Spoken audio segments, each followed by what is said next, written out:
The starship horizon cut through the dark like a silver needle threading the vast fabric of the universe. Space wasn't silent. Not really.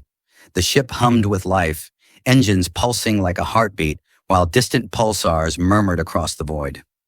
Jack Mercer leaned against the corridor wall, nursing a cup of something that was technically labeled coffee, though it tasted more like warm battery acid. The Terran Exploration Corps wasn't known for its luxury beverages. He stared out the narrow viewport at the purple swirl of a nearby nebula. It was beautiful, sure, but he was getting tired of beautiful. Every sector they passed through had another gorgeous, deadly anomaly, or a breathtaking planet full of things that wanted to eat him. It was hard to appreciate the scenery when the scenery kept trying to kill you. "Commander Mercer," came a smooth, lilting voice behind him. Jack turned, suppressing a sigh. Lyra, the Alari ambassador, stood there radiating poise and elegance. She looked almost human. Almost. Her skin was paler, with an opalescent sheen that caught the light, and her ears were long and gracefully pointed, like some ancient elven queen from a fantasy novel. Her eyes, though, those were the kicker. They shimmered, changing colors with her mood. Right now, they hovered between deep blue and a hint of green, like the ocean before a storm. "Ambassador," he greeted, then immediately regretted how formal he sounded. Lyra wasn't exactly cold, but she wasn't easy to read either. She spoke like someone who measured every word twice before letting it leave her mouth. "I would like to review the next planet on our route," she said, voice even. "Your pilot mentioned a gas giant with moons suitable for resource extraction. My people will want details." Jack smirked. "Yeah, Davis described it as big, round, and super gassy. I'm sure the Alari Council will love that analysis." Lyra blinked, her head tilting slightly in that way she did when she wasn't sure if he was joking or just an idiot. "A thorough report would be appreciated." Jack took a sip of his questionable coffee and grimaced. "Sure thing. Anything else?" She hesitated. He noticed it, a rare crack in her polished composure. "Is there a reason you avoid speaking to me outside of mission briefings?" she asked, her voice quieter now. Jack blinked, caught off guard. "Avoid you? No, I'm not avoiding you. I'm just giving you space. You know, professional distance. You're an ambassador and well, not..." Her eyes shifted, swirling into a faint silver hue. He didn't know what that meant, but it didn't look encouraging. "I am here to understand humans," Lyra said carefully, "not to be placed at a distance from them." Jack wasn't sure what to say to that. He wasn't great with feelings, his or anyone else's, and Lyra seemed to have feelings tucked away behind a reinforced diplomatic firewall. So naturally, he defaulted to sarcasm.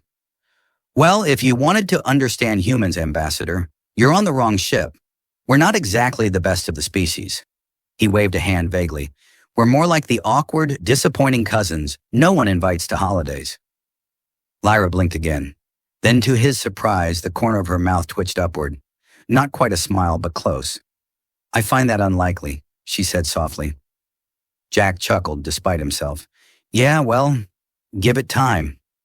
They stood there in an almost comfortable silence for a moment. Jack glanced at her, wondering how someone could look so alien and yet familiar. He didn't know much about the Alari, but Lyra was different from most diplomats he'd met. She wasn't condescending or aloof, just distant in a way that felt more like habit than intention. Before he could think too hard about it, the intercom crackled to life. "Commander Mercer, please report to the bridge." Davis tried to argue with the navigation AI again, and now it's quoting philosophy at him. Jack sighed. "Of course it is." He glanced at Lyra, who raised a delicate brow. "Your crew appears unconventional." "Yeah, that's a nice word for it," Jack said with a grin. "Unconventional. Let's go with that." As they walked to the bridge, Jack felt the tension in his shoulders ease a little. Maybe Lyra wasn't as impossible to talk to as he thought. When they stepped onto the bridge, Davis was mid-argument with the ship's AI, Alfred. "I'm just saying you can't calculate fuel efficiency based on theoretical metaphysics." Davis was gesturing wildly at the interface. "That's like planning dinner based on an existential crisis." The AI's voice, smooth and just a little smug, responded calmly. The nature of existence affects all things, including travel velocity. You assume the universe is static. It is not. Therefore, your argument is flawed. Jack pinched the bridge of his nose. Alfred, stop bullying the pilot. I am not bullying. I am enlightening. You're enlightening him into an aneurysm, Jack muttered, then looked at Davis. Just reset the calculations manually. Davis threw up his hands. Oh, sure. I'll just eyeball it like some ancient sea captain. Maybe I'll use the stars while I'm at it. Jack shot him a look. If you start wearing a tricorn hat, I'm transferring you to waste management. Lyra watched the exchange. Her head tilted again. Is this normal? She asked Jack quietly. He sighed. Pretty much. Welcome to humanity. She was quiet for a moment, then, to his surprise, her lips curved into a small, genuine smile. I think I am beginning to understand. Jack stared at her for a beat longer than he should have. She really was beautiful, in a way that felt unfair to the rest of the universe. The words slipped out before he could stop them. You look beautiful today, Lyra. Her smile froze. Her eyes widened, swirling from silver to bright, startled gold. For the first time since she came aboard, she looked genuinely, utterly speechless. Then without a word, she turned and practically fled the bridge. Jack blinked after her. What did I say? Davis snorted. Smooth, Commander. Real smooth. Jack groaned. I'm going to regret that, aren't I? Probability suggests yes. The AI chimed in helpfully. Jack slumped into his chair. Fantastic. The air in the mess hall felt heavier than usual. Or maybe that was just Jack's imagination. He poked at his plate of something that claimed to be protein stew, but had the consistency of old engine grease. Across from him, Davis was thoroughly enjoying his sandwich, which Jack suspected was made from the same questionable material, but cleverly disguised with extra condiments. So, any sign of Lyra yet? Jack asked, not even trying to sound casual. Davis grinned, crumbs sticking to his chin. Oh, she's around. Saw her earlier, actually. Jack perked up despite himself. Yeah? What did she say? Davis leaned back in his chair with an exaggerated sigh. Well, first she said good morning, and then she didn't flee in terror, so I'd call that progress. Jack groaned, dropping his head into his hands. Great. I'm the guy who made an alien diplomat too uncomfortable to stay in the same room as me. That's probably a new record for humanity. Don't sell yourself short, Commander. I'm sure someone else out there offended an alien species faster, probably by sneezing on them or something. Davis paused. Still, though, you basically proposed. Not bad for a first date. Jack shot him a look. It wasn't a date. Davis shrugged. Didn't stop you from popping the question. Before Jack could respond, the mess hall door hissed open. Lyra walked in, her steps measured and composed as always. But her eyes flicked toward Jack, then away just as quickly, her expression unreadable. The swirling silver of her irises had deepened to a muted gray. He didn't know what that meant, but it didn't seem good. Commander Mercer, she said, voice polite but distant, I need to speak with you, privately. Davis coughed into his sandwich, barely suppressing a laugh. Jack shot him a glare before rising to follow her out into the corridor. She led him to a quieter part of the ship near the observation deck, where the vast expanse of space spread out before them. The stars drifted by lazily, distant suns painting soft trails of light across the viewport. Lyra stood in silence for a moment, her hands clasped behind her back. Lyra, listen, Jack started awkwardly. About what I said. She cut him off, her voice steady. Do you understand what those words mean in Alari culture? Jack hesitated. Sort of. I got the lifelong bond part from Ortega after you, well, ran off. He rubbed the back of his neck. I didn't know. I wasn't trying to. I mean, it was just a compliment, a human thing. Lyra turned to him, her eyes narrowing slightly. Among my people, such words are sacred. To call someone beautiful, it is more than admiration. It is a declaration, a promise. It is not said lightly. Jack swallowed hard. Yeah, I figured that out. Look, I didn't mean to put you in a weird spot. I wasn't trying to declare anything. He paused, wincing. Though I guess it's a little late for that. She studied him for a long moment, and Jack felt like a bug under a microscope. Humans are strange, she said at last, her voice quieter now. You speak without considering the weight of your words. You feel first and think later. Jack huffed a laugh. Yeah, that sounds about right. He glanced at her. Is that why you avoided me all day? Thought I was trying to, claim you or something? Lyra's gaze flickered to him, something like amusement tugging at the corner of her mouth. It was more complicated than that. Jack tilted his head. Complicated how? She hesitated, then spoke slowly, as if choosing each word with care. I am an ambassador. I was chosen for my ability to remain impartial, to observe and understand. But you confuse me. Humans confuse me. Jack raised an eyebrow. Well, we are an acquired taste. Lyra actually smiled. A small, fleeting thing, but it was there. Jack felt an odd warmth in his chest, like he'd just stumbled onto a rare and precious artifact. Before he could say anything else, the ship jolted violently, alarms blaring to life. The lights flickered and Jack instinctively grabbed the railing. Bridge, report! He barked into his comm. Davis's voice came through, strained. We've got company, Commander. Unidentified vessel just dropped out of warp. They're hailing us, and, they've got guns. Jack muttered a curse under his breath. On my way. He glanced at Lyra. Looks like the heart-to-heart's gonna have to wait. Her expression hardened, diplomat's mask sliding back into place. Then let's deal with this interruption. They reached the bridge to find Davis frantically rerouting power to shields while Ortega monitored the approaching vessel. On the view screen, a jagged, rust-colored ship loomed, looking more like a scrap heap held together by spite and bad decisions. The comm crackled, and a voice rasped through the speakers. This is Captain Vorgath of the Blackthorn. Surrender your cargo and no one gets hurt. Jack exhaled slowly. Pirates. Great. Because today wasn't complicated enough. Davis glanced back. So, what's the plan, Commander? Diplomacy or explosions? Jack exchanged a look with Lyra. Her gaze was steady, unwavering. Let's start with diplomacy, Jack said, and keep explosions as a backup. Lyra nodded. Agreed. Though, with pirates, the distinction is often thin. Jack chuckled, despite the situation. Welcome to humanity. Lyra actually laughed. A quiet melodic sound that, for a moment, made Jack forget the looming threat entirely. Let's hope we survive long enough for me to finish understanding it, she said dryly. Jack grinned, settling into his command chair.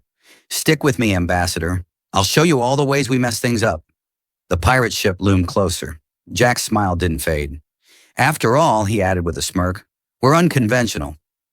The pirate ship loomed on the view screen like a rusted predator, all jagged edges and bad intentions. It looked less like a vessel and more like someone had fed an asteroid into a blender, then slapped engines on the biggest chunk that survived. Jack leaned back in his chair, one boot propped against the console, projecting a confidence he absolutely did not feel. All right, he said, cracking his knuckles. Let's talk to Captain Scrap Heap. Davis glanced over. You sure you don't want to open with explosions? I feel like they're more our speed. Let's save the fireworks for later, Jack replied. Maybe we get lucky, and they're the friendly sort of space pirates. Ortega snorted from her station. Yeah, maybe they just want to sell us cookies. Jack grinned. Pirate scouts of the Andromeda sector? I hear the thin mints are to die for. The comm crackled again. This is Captain Vorgath. Surrender your cargo. Last chance. Jack tapped the console and leaned forward. This is Commander Jack Mercer of the Starship Horizon. Hi there, Captain Vorgath. I'd love to chat about cargo, but I seem to have misplaced our manifest. Maybe we could skip ahead to the part where you tell us what you actually want. There was a pause, then the voice returned, low and growling. All of it, Jack blinked. All of it? That's not a very specific number. Weapons, fuel, supplies, and the Alari. Lyra stiffened beside him, her voice ice cold. I am not cargo. See, that's where we agree, Jack said smoothly. Ambassador Lyra isn't part of any deal. And I hate to break it to you, but our weapons are more stubborn than our pilot. Davis raised a hand. Hey, compliment, Jack added without missing a beat. There was a longer pause on the other end now, the kind that made Jack's skin itch. He glanced at Lyra. She was watching the screen, her expression unreadable, but her eyes had shifted to a deep, molten gold. He didn't know what that meant, but he was pretty sure it wasn't happy. They're charging weapons, Ortega said quietly. Jack sighed. All right, so much for diplomacy. Davis whooped. Explosion time! The first blast rocked the ship hard enough to throw Jack from his chair. He hit the deck with an undignified grunt. Shields holding, Ortega shouted over the alarms. Barely. Return fire, Jack barked, hauling himself upright. Davis slammed the controls with more enthusiasm than precision. The horizon spat bright lances of energy back at the pirate ship, scoring deep burns across its hull. The pirate vessel twisted to avoid the worst of it, but it moved with the grace of a drunk space whale. Direct hit on their port engines, Davis crowed. They're listing. Let's make sure they stay that way, Jack said. Target their weapons next. Before Davis could fire again, the ship jolted violently. A new alarm howled, different from the others. Jack didn't like the sound of it. It had the kind of urgent, wailing tone that screamed, "You are going to explode very soon." What now? Jack demanded. Ortega's fingers flew over the console. They launched a boarding pod. It latched onto deck 6. Jack swore under his breath. They're coming in. He turned to Lyra. Stay here. The bridge is secure. Lyra's expression didn't so much as flicker. I am coming with you. Jack opened his mouth to argue, but one look at her face, her eyes now burning like molten amber, told him it would be a waste of air. Fine, he said, but stay behind me. They moved fast, racing down the corridors as the ship groaned and shuddered under more pirate fire. Jack's boots echoed against the metal floor, his pulse hammering in his ears. Davis caught up, breathless but grinning, like this was the best day of his life. You think these guys know who they're messing with? Considering they're still shooting at us, I'm gonna say no, Jack muttered. They reached deck 6 just as the boarding hatch hissed open. A rush of smoke and steam billowed out, and through it emerged the pirates, hulking figures in mismatched armor, bristling with weapons and bad attitudes. The leader was a mountain of a being, half cybernetics, half scar tissue. His one organic eye glared at them while the other, a glowing red implant, whirred and clicked. His voice came out in a metallic snarl. Give us the Alari! Jack stepped forward, raising his sidearm. See, the thing is, I've grown kind of attached to her. He glanced back at Lyra. No offense. Lyra's voice was cool as a winter moon. None taken. The pirate leader's mechanical eye focused on her. She's worth more than your ship, more than your crew. Step aside, human. Jack tilted his head. Yeah, that's going to be a no from me. The pirate's mechanical arm twitched. Jack saw the shot coming a split second before it fired. He dove to the side, the plasma bolt searing past him so close, he felt the heat brush his cheek.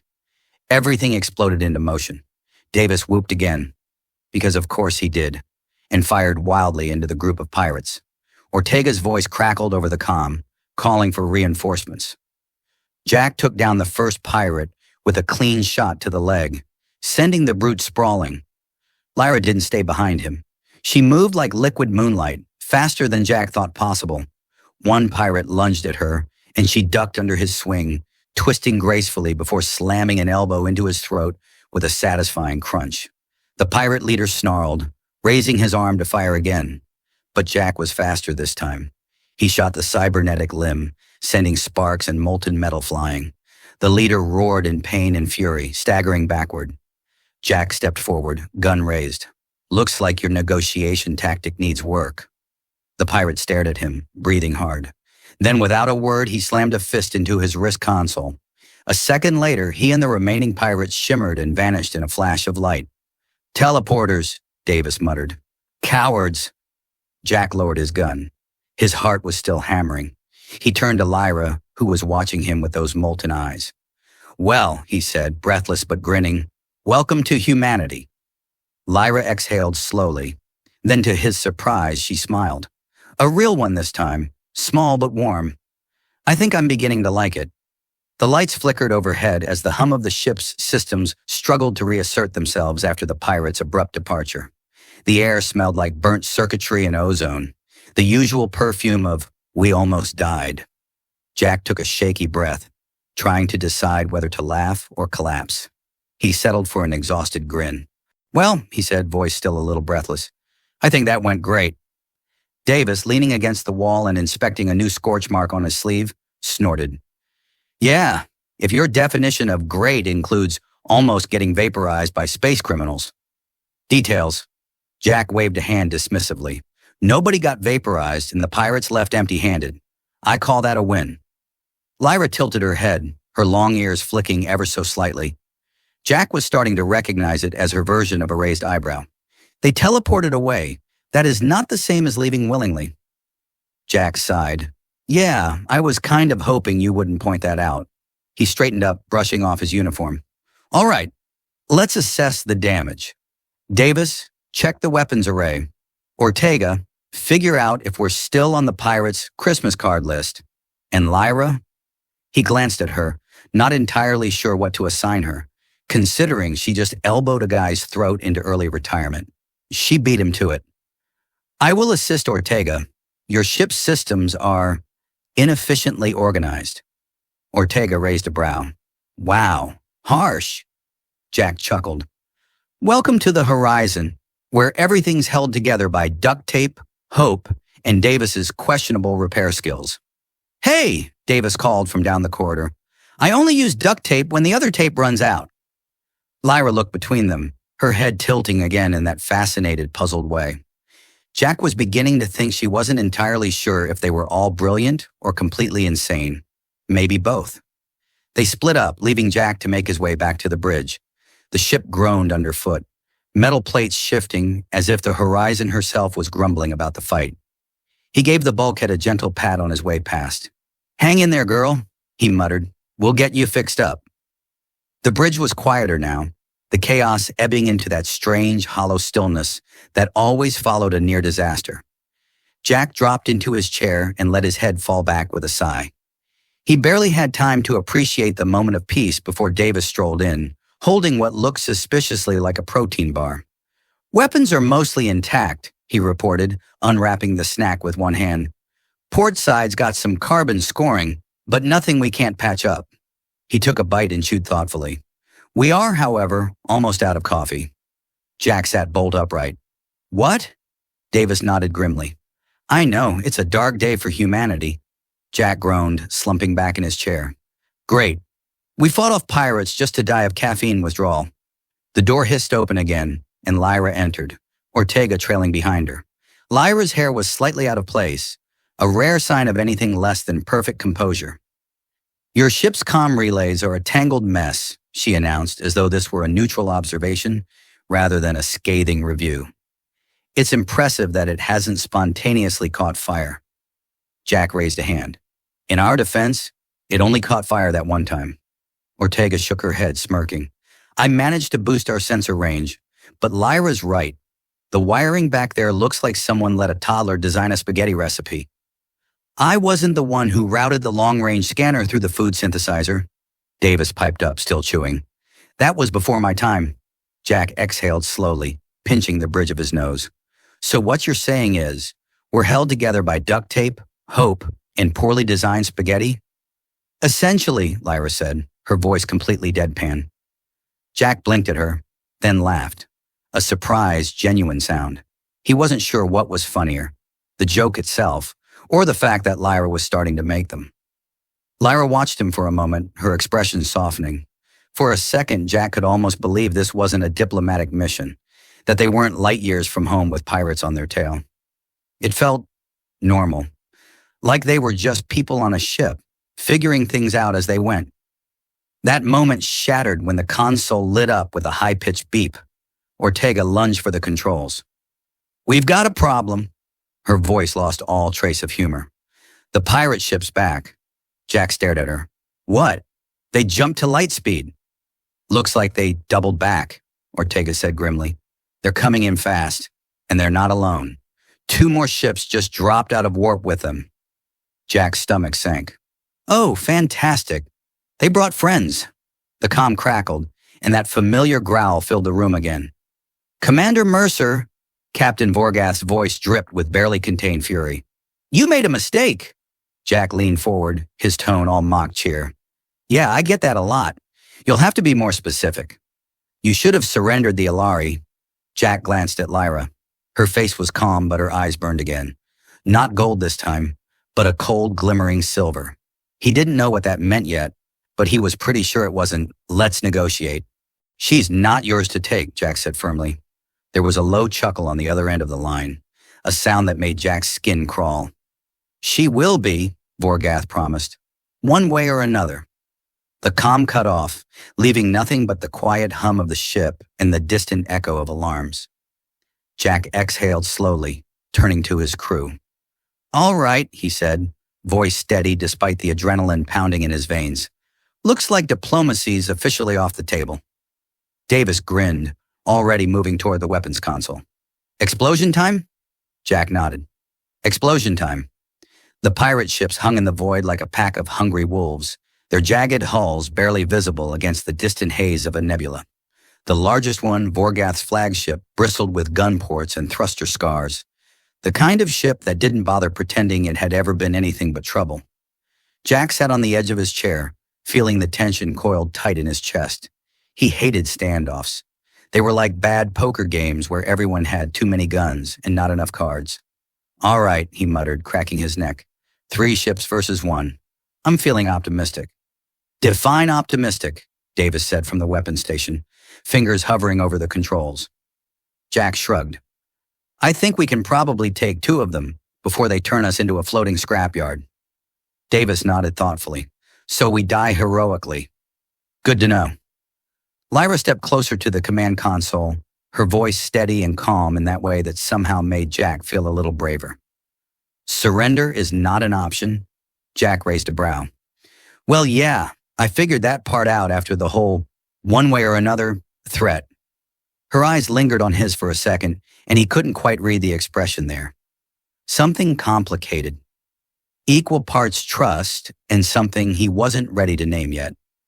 Ortega spoke up from the sensor station. They're charging weapons. We've got maybe 60 seconds before they start throwing fire. Jack blew out a breath. All right, let's make this count. He tapped the comm. Vorgath, one last chance. Back off, or this gets ugly. The reply came almost immediately, dripping with smug amusement. It's already ugly, Commander. You just haven't realized it yet. Jack leaned back in his chair. He's not wrong. I look terrible today. Commander, Lyra said patiently, now is perhaps not the time for self-deprecation. He grinned despite himself. It's never not the time for self-deprecation. The first blast rocked the ship hard enough to rattle his teeth. Red warning lights flared to life across the bridge. Shields holding, Ortega shouted. For now! Davis whooped, slamming the controls. Returning fire! The horizon spat a streak of plasma at the nearest pirate ship, catching it dead center. The ship bucked sideways, its shields flaring blue. Jack grinned. Nice shot. Yeah, I'm awesome. Davis didn't even pretend to be modest. The second pirate ship swooped in from above, lasers strafing the hull. Metal screamed, and the ship lurched dangerously. Jack grabbed onto his chair to avoid an unscheduled flight into the ceiling. Ortega, evasive maneuvers. I'm trying, but the ship's flying like a drunken asteroid, Ortega snapped, yanking the controls hard to port. Hey, drunken asteroids are very misunderstood, Jack shot back. Another blast hit, and a console behind them exploded in a shower of sparks. Davis flinched, coughing through the smoke. That wasn't important, right? Only if you like, having engines. Ortega's voice was tight. We've lost 20% thrust power. Jack swore under his breath. This wasn't sustainable. They were fast, but they weren't fast enough to outrun 3 ships. And they definitely weren't tough enough to win a slugfest. We need a new plan, he said, forcing his mind to work through the adrenaline pounding in his head. Davis, you're a tactical genius. Davis blinked. I am. You are now, Jack pointed at him. Think of something. Davis stared blankly for a second, then brightened. All right. What if we pretend to surrender, then hit them with everything we've got when they drop their guard? Jack considered it. Risky. Lyra spoke quietly. They would not lower their guard. Vorgath is too cautious for that. Right, Jack said. Plus, I hate pretending to surrender. Makes me feel all gross inside. Another blast rocked the ship. Ortega let out a frustrated growl. We're running out of ship to argue on. Jack was about to snap back when Lyra stepped forward, her voice low and measured. I have an idea. Jack blinked at her. I'm all ears. He hesitated, then glanced at her long, tapered ones. Okay, maybe not all ears, but you get what I mean. Her lips twitched in the faintest smile. If we can lure them into the nebula, their sensors will be disrupted. They will lose visibility, and their targeting systems will falter. Davis frowned.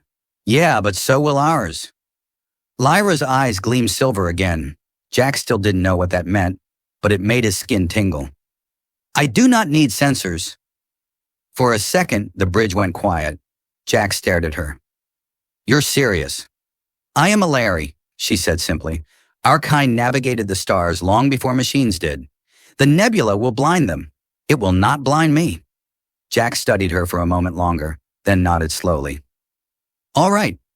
Ortega, plot a course, straight into the nebula. Ortega hesitated. We might not come back out. Jack smiled grimly. Then let's make sure they don't either. The horizon banked hard, engines sputtering, but still pushing them forward. The swirling purple mist of the nebula loomed ahead, vast and ominous. Jack could almost hear the pirates laughing behind them, thinking they were running scared. They had no idea. As the ship plunged into the haze, the stars vanished, leaving only a swirling, ethereal twilight. The pirate ships followed, their silhouettes barely visible in the mist. Lyra? Jack glanced at her. You sure you can do this? She didn't look at him. Her eyes were closed, her face serene. Trust me. He did. And for reasons he couldn't fully explain, that scared him more than the pirates ever did. The nebula swallowed them whole. The swirling clouds of purple and blue fog pressed against the ship like a living thing, static crackling over the hull in little flickers of ghostlight. The stars were gone, swallowed by the mist. And even the pirate ships pursuing them became little more than distant smudges of silhouette. Jack leaned forward in his chair, squinting at the viewport like that might help. It didn't. So, this is cozy. Reminds me of that time I got stuck in a janitor's closet with Davis after a bad poker game. Hey, Davis protested from the weapons console. That was your fault. You're the one who said you could out-cheat a Vakari. I could have, Jack said defensively, if he hadn't had 4 extra eyes. He glanced at Lyra. What's the plan? We keep flying blind and hope they trip over us? Lyra didn't answer immediately. She stood near the center of the bridge, her posture perfectly still. Her eyes were half-lidded, the silver sheen brighter now, like moonlight had been poured into her irises. Her ears twitched faintly, and for the first time Jack realized she wasn't just focusing, she was listening. They are spreading out, she said softly, voice distant, trying to box us in. Jack blinked. Wait, you can hear them? I can feel their engines, Lyra murmured. The vibrations, their heat signatures. They burn hot and clumsy. Great, Davis said. We're being chased by angry space rhinos. Jack smirked. I feel like that's an insult to rhinos. Lyra ignored them both. They're adjusting formation. The lead ship, Vorgath, is holding back. He waits for us to panic. Her head tilted slightly. The others push forward, sloppier. They expect us to break first. Jack leaned back in his chair, folding his arms. Then let's disappoint them. Ortega, cut our engines. Go dark. Ortega blinked. Seriously? Jack nodded. We're in a nebula. We're already blind. Might as well make them blind too. Let them stumble around while we stay quiet. Ortega hesitated a moment longer, then flicked the controls. The hum of the ship's engines died, replaced by an eerie silence. The lights dimmed, leaving only the faint glow of emergency panels and Lyra's strange, silvered eyes. The ship drifted, weightless and still. Jack could feel his own heartbeat pounding in his ears. Davis spoke, his voice low. So, what happens if they bump into us? Jack didn't look away from the viewport. Hope they hit us with the soft part of their ship. The bridge fell into a tense quiet. Minutes passed, or maybe it was only seconds. Time felt strange, stretched thin in the mist. Then Lyra's voice cut through the hush, quiet but certain. They're close. How close? Jack asked. Her head tilted again. The one on the left, 20 meters, maybe less. Jack swallowed hard. He didn't dare move, like even the sound of his breathing might give them away. Davis leaned in, whispering for no good reason. Okay, but hear me out. What if we just start screaming? Like really loud? Freak 'em out. Jack snorted despite himself. Yeah, maybe they'll think we're space ghosts. Lyra spoke again, still calm. The ship on the right is further away. It's looping back. The third ship is above us, too high to see clearly. Jack exhaled slowly. All right, we wait. Another beat of silence. Then a deep, distant thrum reverberated through the ship, low and resonant, like a giant heartbeat. Ortega frowned. What was that? Lyra's eyes flicked open, sharp and focused. They're using pulse sweeps, energy waves to flush us out? Jack groaned. Of course they are. Can we counter it? Ortega winced. Not really, we're a freighter, not a stealth ship. If they get close enough, we'll light up like a parade float. Jack rubbed his face. Fantastic. Any other bad news? Well, Davis offered, I'm out of snacks. Not helping. Another pulse wave rolled through, stronger this time. The ship vibrated under the force, metal groaning faintly. Jack gritted his teeth. All right, he said. Enough hiding. Ortega, fire up the engines. Full burn, straight ahead. Let's make some noise. Ortega blinked. Wait, what? You heard me, Jack said, voice steady. We're not going to win a quiet game. Let's make this messy. For a second, nobody moved. Then Ortega grinned. I like messy. The ship roared back to life, engines flaring bright against the swirling mist. The horizon shot forward, cutting a blazing path through the nebula. The pirate ships reacted immediately, sensors locking on. Red blips lit up the display, converging fast. They're coming, Ortega shouted. Good, Jack said. Davis, ready weapons. Let's remind them who they're chasing. The nearest ship surged after them, lasers slicing through the mist. The first shot missed. The second grazed their port side, sending sparks flaring through the cabin. Minor damage, Ortega called. Still flying. Jack grinned. Let's make them regret that. Davis whooped, slamming the fire controls. Plasma bolts spat from their cannons, slamming into the pirate ship's shields. It wobbled, engines sputtering. Direct hit, Davis yelled. The second ship came in fast, flanking from the right. Lyra's voice cut through the chaos, sharp and steady. 30 degrees starboard, now. Jack didn't even hesitate. Ortega, do it! The ship banked hard, just in time to avoid a blast that would have sheared off their engines. The pirate ship overshot, its lasers flaring wide into the mist. Jack laughed breathlessly. Nice call, Lyra. She didn't answer immediately. Her eyes were distant again, that strange silver glow flickering brighter. When she spoke, her voice was lower, almost a whisper. Vorgath's moving. Jack's grin faded. He leaned forward. Where? Her eyes snapped open, focused and fierce. He's coming straight for us. The horizon screamed through the nebula, engines blazing, a bright comet in a sea of mist and shadow. Jack's knuckles were white on the armrests, his mind racing faster than the ship itself. The sensor grid flickered, struggling to keep up with the chaos outside, but he didn't need it to know what was coming. He could feel it in his bones. Vorgath was close. Too close. Ortega, give me more speed, Jack barked. We're already pushing 110%. Ortega snapped back. The ship's held together by hope and duct tape right now. Jack grinned, despite the adrenaline pounding through him. Then let's hope the duct tape holds a little longer. Davis laughed from the weapons console, though it was more nerves than humor. If we survive this, I'm buying the duct tape a drink. Lyra stood steady in the middle of the bridge, her silver eyes glowing like twin moons. She wasn't watching the controls or the viewport. She didn't need to. She was listening, sensing, guiding. Her ears twitched faintly, tracking vibrations Jack couldn't even perceive. He's closing fast, she said softly. He's coming from below. Jack blinked. Below? How the hell does a battleship sneak up from below? Lyra didn't answer. Her gaze flicked to him, and for the first time he saw something in her expression that wasn't calm or focused. It was worry. He's not sneaking, she said quietly. He's diving, straight up at us. Jack swore under his breath. Ortega, vertical climb now. The ship groaned in protest as Ortega yanked the controls, pitching them upward into a near vertical ascent. The engine screamed, metal plating rattling so hard Jack was half sure the whole thing was about to fall apart. A shadow erupted from the mist beneath them, a jagged silhouette that looked more like a serrated blade than a ship. Vorgath's flagship, colossal and monstrous, shot past beneath them, missing by meters. It vanished back into the fog as fast as it appeared. Davis let out a shaky breath. Okay, that was too close. Can we all agree we hate space pirates? Like, universally? Jack laughed, breathless. I'm voting yes. Lyra didn't laugh. Her voice came low and urgent. He's looping back. Jack's grin faded. He stared at the viewport, heart pounding. All right, time to stop running. Davis blinked. Wait, what?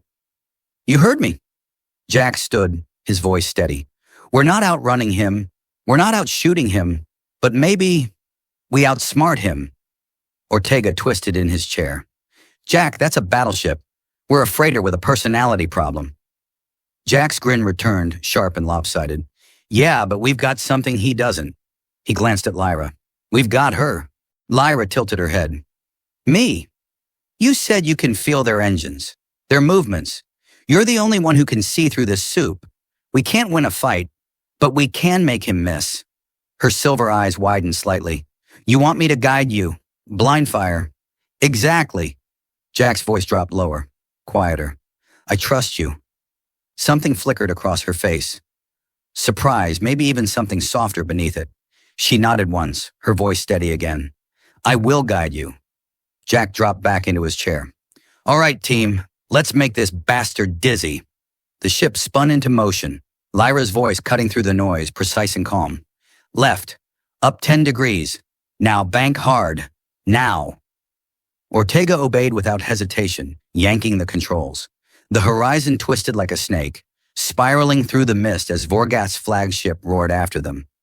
Plasma blasts streaked through the fog, missing by meters. He's trying to lock weapons, Lyra said sharply. Sharp dive now. The ship nosedived, engines screaming. Another blast cut overhead, so close Jack felt the heat ripple through the hull. Davis whooped. I think I just saw my life flash before my eyes. And honestly, it was kind of disappointing. Focus, Davis, Jack barked, though he couldn't stop the grin tugging at his lips. Lyra's voice came again, faster. Right, upper, now roll. The ship corkscrewed sideways, narrowly avoiding another barrage. Vorgath's ship thundered past again, overshooting. He's frustrated, Lyra murmured. He's chasing too hard. He's losing control. Jack's eyes narrowed. Let's make him lose more. He leaned forward. Ortega, cut the engines. Now. Ortega blinked. That's insane. Jack grinned wider. Exactly. Do it. With a muttered curse, Ortega killed the engines. The ship jerked, momentum carrying them forward as the engines went dead silent. They drifted, silent and dark, lost in the mist. Vorgath's ship roared past one final time, blind and furious. He didn't see them. Jack waited a beat longer, then tapped the comm. Hey, Vorgath! His grin widened. You missed. Davis slammed the weapons controls. The horizon fired one perfect, precise shot, right into Vorgath's exposed engines. The battleship erupted in a fireball, flame and debris swallowed instantly by the nebula. The shockwave rocked the horizon, but Ortega was already on the engines, reigniting them and pulling them clear. The mist thinned. The stars reappeared. They were free. The bridge fell into stunned silence for a moment. Then Davis laughed, loud and breathless. Holy crap, we actually did it. Jack exhaled slowly, leaning back in his chair. Yeah, we did. Lyra turned to him, her voice quiet. You trusted me. Jack met her eyes. Yeah, I did. He hesitated, then smiled, softer this time. You look beautiful today, by the way. Lyra blinked, her ears twitching faintly. Her silver eyes widened, and for the first time, really, truly, she laughed. It was soft and melodic, and Jack decided it was his new favorite sound in the universe.